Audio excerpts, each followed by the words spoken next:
Hello YouTube, I'm Jack from Clee. I'm just a girl in my 20s trying to figure life out, and if you relate to that, you're watching Jack from Clee. Welcome to my channel if you're new here. I hope that you're new here. I hope that this video is reaching a bunch of new people. If you're new here, go ahead and like and subscribe, and please leave a comment if you're a girly, because my Shein haul was a bikini Shein haul, and it blew up and all the men found it, and then I got like hundreds of subscribers that were all men. So I just know that when they see the rest of my content, they're going to unsubscribe, which is fine. I'd rather have that than have ghost followers.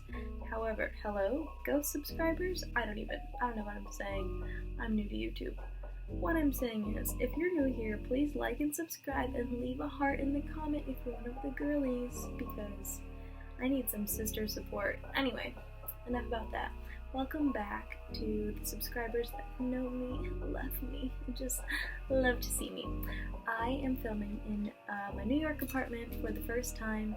I feel like my videos lately have been very chaotic and not very cohesive and just like random spur of the moment, like how I'm feeling type of things.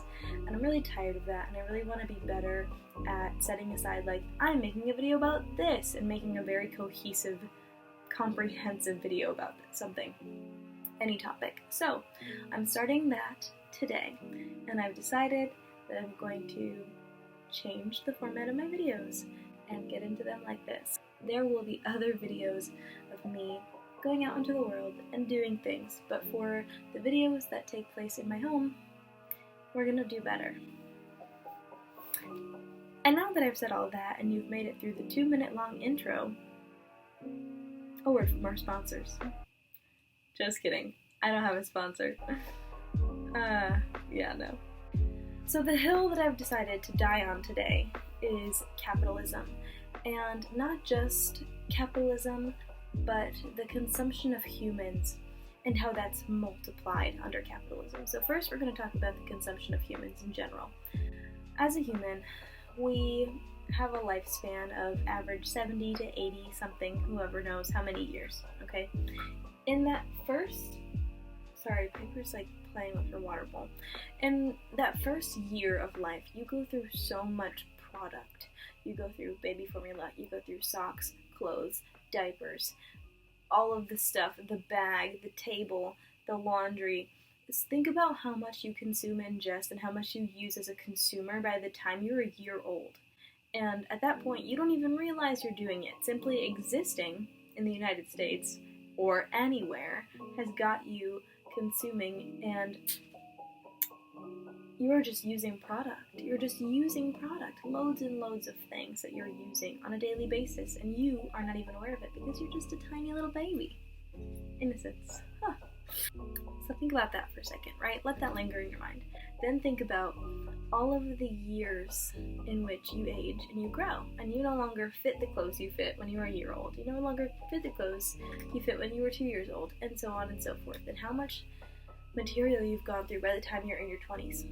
You know, by the time you're in your 20s, you've probably invested in some things that will last you a long time. For instance, maybe a bed, or a car, or some couches, some dishware, some pots and pans, furniture, rugs, tables, and technology. Add technology to capitalism, because now that you're in your 20s, you're definitely using technology. You probably started using technology in your teen years, having a personal cell phone and so on.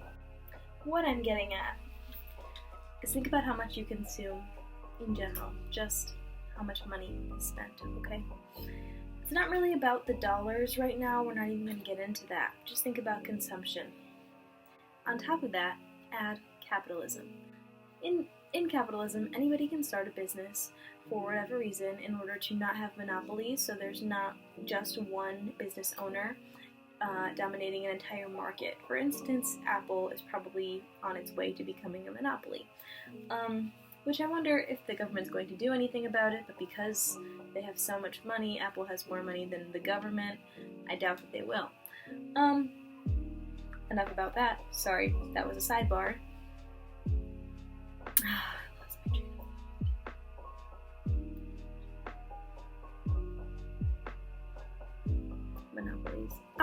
anybody can start a business. So that means, naturally, there are competitors in the market for everything we consume. Phone cases, a new competitor. Clothes, a new competitor. Bags, shoes, a new competitor. Think about how many favorite shoe brands you can name off the top of your head, and how at any point in time there could become a new one that becomes your favorite, or one of the older brands could move up past the new brand, and so on and so forth. You always want to buy something new because as humans, we're collectors. It's what we do. Hunters and gatherers, women who used to collect berries in the fields.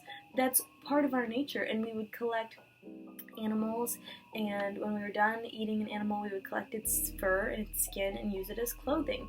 And we are hoarders by nature, to hold on to things for survival. But we don't have that need to survive anymore.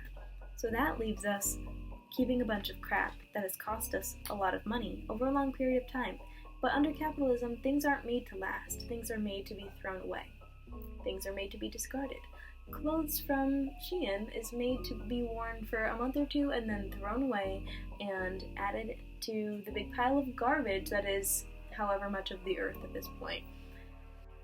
This has been a very long spiel about consumption.